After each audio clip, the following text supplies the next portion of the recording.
What's up, my friends and family? I'm Charmx. Today, I'm going to be reacting to Top 10 Things That Keep Me Awake at Night by The Odd Ones Out. Now, I didn't know The Odd Ones Out did Top 10 videos, but I guess you learn something new every day. Anyway, with that being said, I hope you guys like this video. The original link's in the description. Make sure you go subscribe to The Odd Ones Out. And without any further ado, let's begin. Hey, if you're watching this and it's late at night and you have school tomorrow, I'm sorry. Top 10 things that keep me awake at night. Number 10, eating all those sugary snacks before my bedtime. My blood sugar goes through the roof. That right there was the cutest drawing of bedtime I've ever seen. Sorry, I just can't help myself. I love a good cookie dipped in hot chocolate. Number 9, death and existentialism. Just the thought that one day, me and everyone I love will die, and in just 500 years, no one is going to remember me. So what's the point of doing anything? In the grand scheme of the universe, do I even matter? Unless the internet's still around by then. I guess technically you are matter. Thumbs up if you're watching this in the year 2516. And also, don't forget me. Number 8, my dogs. My dogs just love to sleep on my bed every night. And you see, I love how it went from so, like, serious to just, like, goofy again. 16. And also, don't forget me. Number 8, my dogs. My dogs just love to sleep on my bed every night. And you see, I sleep on a twin-size bed, which is a stupid name for a bed that can fit one person. And I'm actually a twin, so I'm allowed to sleep on those. And I'm not on the below average side of the height spectrum, so I cover about 110% of the bed. And if me and my dogs are both cognitive enough to plan something out, maybe we could set up a system. I mean, they're pretty small dogs. I did the math. They should be able to fit. But my dogs have found that the most comfortable part of the bed is right dead center in the middle. So I just gotta finagle my way into a comfortable position, and if the dog leans up against you or sits on your leg, then you're obligated by dog law not to move because you might disturb the dog, and you love them too much to do that. Until you actually fall asleep, then you roll over on them. I had a cat years and years and years ago, and it would sleep on my stomach, and when I sleep, you know, sometimes I roll a bit. And I think one time I ended up, like, rolling over on it. That was, not a good night. So yeah, I don't know if the cat trusted me that much after that. My bed is right next to a window, so I sometimes open the blinds so they can look outside, and so they're both right next to my face. But then in the morning, if there's another person, or God forbid, another dog outside, then jeez, that was a long one. I just like talking about dogs. Number 7, there are as many creatures on your body as there are people on Earth. And you don't want to even know how many are living on your bed right now. Now, is this true? I don't know. I'm pretty sure it is true.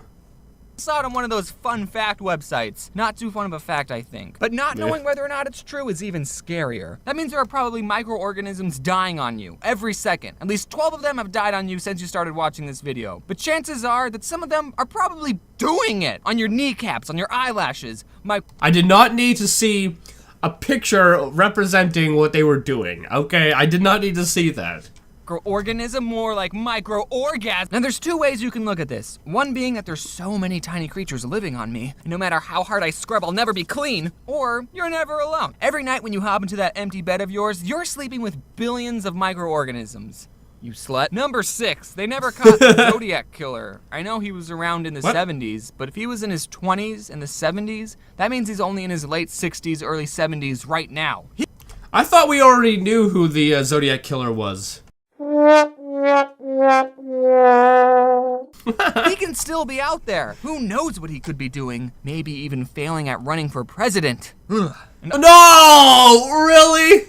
Really? I just made that joke.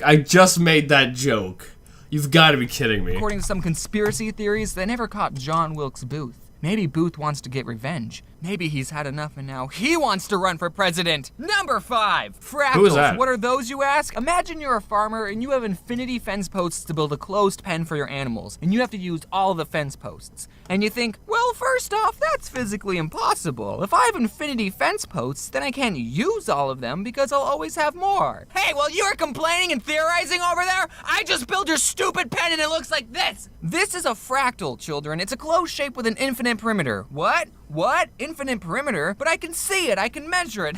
Oh no, shut up. You're not looking close enough. Let's zoom in. Basically, you can zoom up on this pattern forever. That's just what a fractal is. So since no matter how much you zoom up on this shape, it will always repeat itself. The perimeter of this shape, or the fence you use to make it, is infinite. It's a closed shape with an infinite perimeter. Is the area of this shape infinite too? That's actually awesome. I never knew that.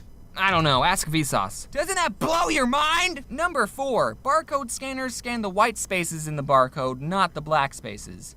Yeah, I learned, that around, I want to say a couple years ago, which, that doesn't keep me up at night, but I always thought, they were scanning the black parts. Number 3, looking on my phone for hours before I go to bed. How many times do you tell your friends over Skype, all right, I'm going to bed now, and then you go to your bed and you pull out your phone and mess around with it for an hour? And I've heard some studies saying, oh, looking at computer screens all day makes it harder for you to sleep.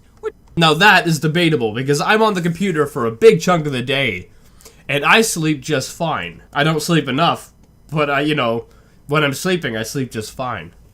Which is probably true. Why do I go on my phone every night? And the sad thing is I usually stop looking at my phone because my battery is going to die. I have a problem. No. You have a problem? When I'm in my bed, I normally use my phone and I have it charging. That way the battery never dies.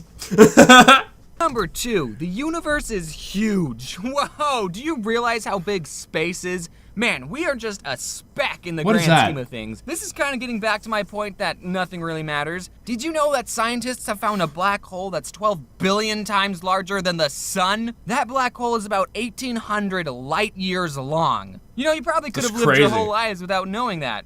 I'm sorry. Before we get to number 1, here are some honorable mentions. Alright, honorable mentions. You have a better chance of dying if you're left-handed. I'm left-handed. I think the reason why you have a better chance of dying is because most things, like most tools and whatnot, are made for right-handed people. So that kind of makes sense, I guess. The blobfish is endangered. Yellowstone is set to erupt any minute. I actually heard of that one, but I heard that's in with like the next 1,000 years, so you're probably good. What is phase? What do they even do? Can I join? That bug I saw right before I turned off the lights. Now that gets me. If I see like a bug in my room when I'm going to bed, particularly if it's a spider, I will not go to bed until I kill it. Because I don't want them crawling in my mouth when I'm sleeping, as I believe you actually swallow, a certain amount of bugs in your sleep every year. Leafy's real name is Calvin.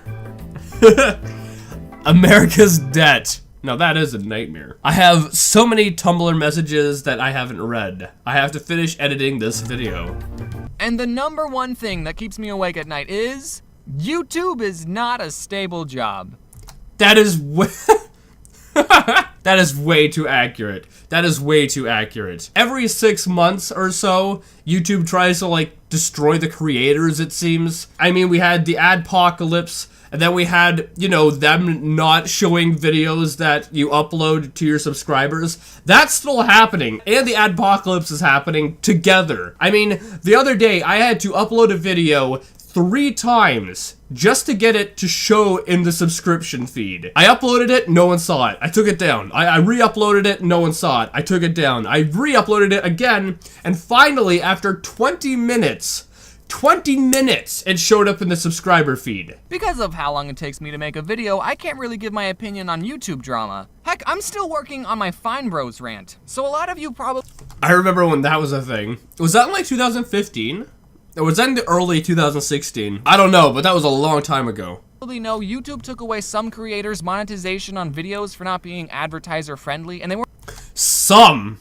I would say 90% of the videos I upload get non-advertiser friendly. And I don't know why. I don't curse. I don't curse in them. I don't say bad words. They still say, oh, it's non-advertiser friendly. I don't know why. I mean, the good thing is I live in my parents' house, so I still have to pay rent, which sucks because I live at home. Why are you charging me rent, Mom? But nonetheless, my rent's not like actually moving out on my own. And I don't have to buy my own food because my parents buy it for me. So although, you know, if I'm barely getting by on YouTube, I don't have to worry as much because my rent's not crazy expensive. I weren't even telling them about it. Now I'm a pretty innocent PG-rated channel, so I didn't get affected by this new change at all.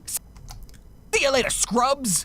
I thought I was gonna say psych. Because I'm relatively, you know, PG, but that doesn't stop YouTube. But dang it, if this shows us anything, is that YouTube does not care too much at what's making their website profitable. What's stopping YouTube from saying, hey, we're gonna take 90% of your ad revenue and all your titles have to say YouTube is great in them. And yeah, if YouTube makes bad business decisions, then they'll be out of business. But so will I. So that keeps me awake at night. That was way too real for an ending. Anyway, guys, I hope you liked this video. This is pretty funny, and I hope you did like it. If you did, make sure you give it a thumbs up, possibly share with a friend if you're new, and subscribe and join the family today. And also, make sure you go subscribe to the Odd Ones Out. Without any further ado, let's begin. I'm losing my mind. That being said, I'll see you guys next time. Boop.